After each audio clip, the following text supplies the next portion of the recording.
Welcome to Zoom In, Zoom Out. I'm Isabel Wang. Taiwan recently wrapped up its 42nd Han Kuang military exercises. This year's drills especially highlighted strong US-Taiwan collaboration in combat readiness. To discuss further of the highlights of this year's live-fire drills, we're joined by Dmitri Alperovitch. He is the co-founder of CrowdStrike and chairman of Silverado Policy Accelerator, to dive deeper into some highlights of this year's military drills. Dmitri, thank you so much for taking the time today to speak with us. It's a pleasure to be with you. You're a very active figure in DC's defense technology ecosystem. Coming here, what do you think is the current status of the US-Taiwan defense collaboration? I think it's stronger than ever, and you see at this year's exercise more and more Americans like myself showing up and observing. Obviously, we're right now waiting for the final approval of the weapons package, the weapons sales package to Taiwan. We've had a number of them over the years, and it's great to see the new equipment that has now arrived, the HIMARS systems and others now being used in these exercises. What are some special things specifically or indicators that you would observe to see whether it's a success or there are still rooms for improvement? I was very pleased to see how the whole exercise was put together. It's much more unscripted. It's much less focused on flashy things like fires that don't do actually a lot for combat readiness. Warfare is all about logistics, and I just literally came from an exercise where they were demonstrating a refueling and rearming of helicopters at an impromptu airfield that they set up. Those are the types of things you want to see, because in a real fight, that's what actually matters. Can you refuel? Can you rearm? Can you get the troops back into the fight quickly? And it was actually quite impressive to see how they've performed. In your book, you talk a lot about beach defense. This year, specifically in Taiwan, we have the new Danjiang Bridge, and it's also a part of the Han Kuang military exercises. So let's imagine if the PLA is going to take over Taiwan using beach defense as a strategy, what action would they take? Yeah. So I wrote the book before the bridge was opened, and it was very interesting to see how the bridge was incorporated in this year's exercises. I think we still have a ways to go. If you look at the example of Ukraine, the famous Antonovsky Bridge over the Dnieper River is what really enabled the Russians to get over to the right bank of the river and to take over the city of Kherson, the largest city that they were able to take in the course of this war, at least temporarily. You need to make sure that that bridge gets destroyed if there is a real invasion. So I would have loved to see more practice of demolitions, obviously not blowing the bridge in peacetime, but knowing that you can do it quickly should you need to do it, because not only does it cut off the ability of the Chinese to advance rapidly across that bridge, but blowing that bridge would also sink it in the Tamsui River, which is one of the key entry points into Taipei via the LCAC boats that can go fast into that river. This year especially, we see very strong or stronger US-Taiwan collaboration in combat readiness. You yourself are also here in Taiwan to observe what's going on during the Han Kuang exercises. With more US presence, where do you think that this kind of collaboration is heading toward? If we're going to be in a fight vis-a-vis China, we have to cooperate. We have to not be at arm's length, right? We have to not only know that when we go left, you need to go right to deconflict, but really from targeting perspective, from the joint intelligence picture on the enemy, we need to make sure that collaboration, that those communication links work really well. Will you foresee there will be more US personnel at presence, and then what would they interact, or how would they teach the Taiwanese military side? Well, we'll see. As you know, US personnel presence on Taiwan is always a thorny issue, but certainly we're seeing more and more Taiwanese military personnel coming over to the US for training exercises. Watching the helicopter pilots today was great, because that they were trained in part in the United States, in Mississippi and other places. So this is just a key indication of the growing interconnectedness between the two militaries. They are focusing a lot from the U.S. military strategies. One of the examples would be backbriefs, right, to have decentralized command for potential China invasion in 2027. Do you think that Taiwan is prepared? I don't think that Taiwan is prepared yet. The good news is neither is China. So I don't think an invasion is imminent, even though President Xi has given an order to his military to be ready to invade by 2027. They're nowhere close to being able to meet that timeline. He'll still probably declare it as being ready, probably in August or fall of next year. But the reality is that we still have time, and we need to use that time wisely, and we can't waste a second of it. Can you elaborate more on like how would you suggest on using those time wisely? The type of exercise that I saw this week is great, but that exercise cannot happen once a year. That type of readiness needs to be tested month after month to make sure that it's sort of built into the muscle memory of the soldiers that are performing these tasks. They know exactly what they need to do, because in warfare scenario, adrenaline is high, you're not reading manuals, you're not asking for how to get something done, you just do it. And the more you've practiced it, the more you practiced, in the US military we say, you want to practice to fight like you actually fight, the better off you will be in a real combat situation. So more training, more regular training is really imperative. Also, more of a focus on the resilience of the society. It's great to see in this exercise the attempt to degrade the internet access, because in a real war conflict, you expect the Chinese to cut off the cables, the internet cables going to Taiwan. So knowing that both the civilians and the military as well can adjust to that scenario is really important. We actually had like the first internet slowdown as part of the resilience drills.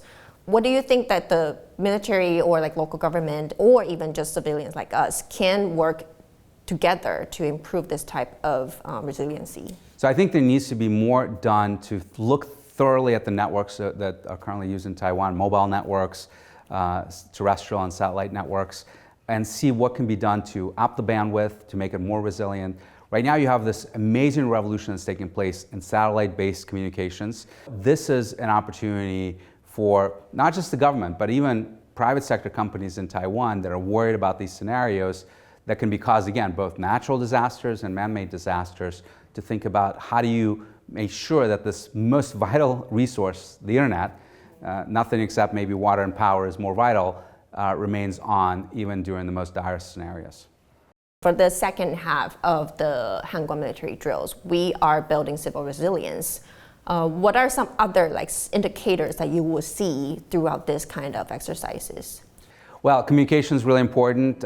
Looking at medical supplies and how we handle medevac, evacuating wounded from the battlefield. There are trainings that are taking place right now in that scenario as well. I also want to see more integrated training. So for example, in the helicopter training we've just observed, there were people set up for anti-drone defense, but there were no drones that were actually being used against the simulated refueling point.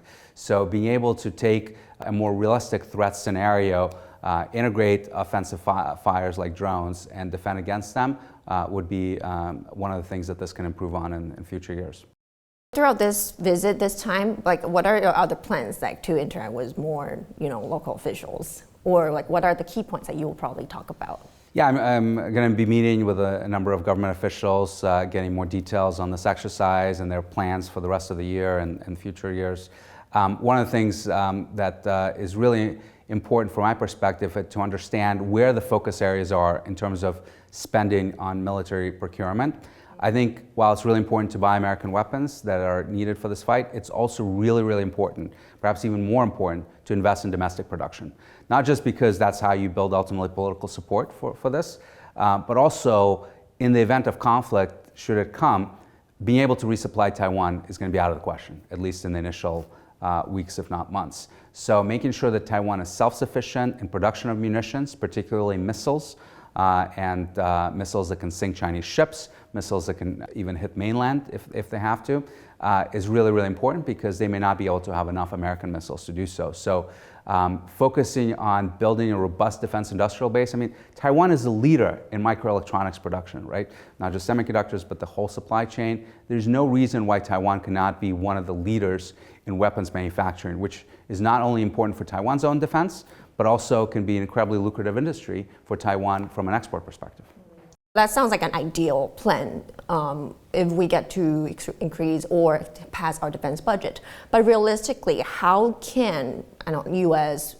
pass along their experiences to Taiwan's government or like the defense ministry, even to military personnel? Well, I think there are a lot of people coming over, retired military personnel and others, trying to advise the Taiwanese military. We're starting from zero because, of course, when we left in 1979 and reversed our recognition, We basically severed most contacts between Taiwan military and the US military, which I think in retrospect was a huge mistake. And not only did you not end up training with us, but you also basically got cut off from the rest of the world. And I say this all the time in Washington, D.C., that we shouldn't be surprised that the Taiwanese are behind where we want them to be, because they were essentially in a bubble for 45 years. And now we're sort of waking them up out of this freeze and asking them to do more and more. But we have to be patient here and understand that it will take time. But you also interact a lot with defense tech startups in DC or in the States in general. Some of them are looking hoping to expand their presence in Taiwan or even to the Indo-Pacific region. What are the things that you probably commonly hear from them, like opportunities to expand here, and then also the roadblocks that they may hit when they are trying to do that? Yeah, look, I think there's a growing, robust partnership. I know Anduril is here, a company that I'm invested in called CAPE that focuses on mobile security is here working with the Taiwanese governments. So things are improving. There's a lot of opportunities to work with Taiwan, right? The direct one in terms of direct sales, but also using American funding and foreign military sales budgets. So, the best companies try to be flexible on how you manipulate the system and whether you go direct to Taiwan, whether you work through US Congress and administration. But everyone sees the opportunity, and not just a business opportunity, but an appreciation that this is really the next fight. Hopefully it never happens, and we need to make sure that we deter the next fight.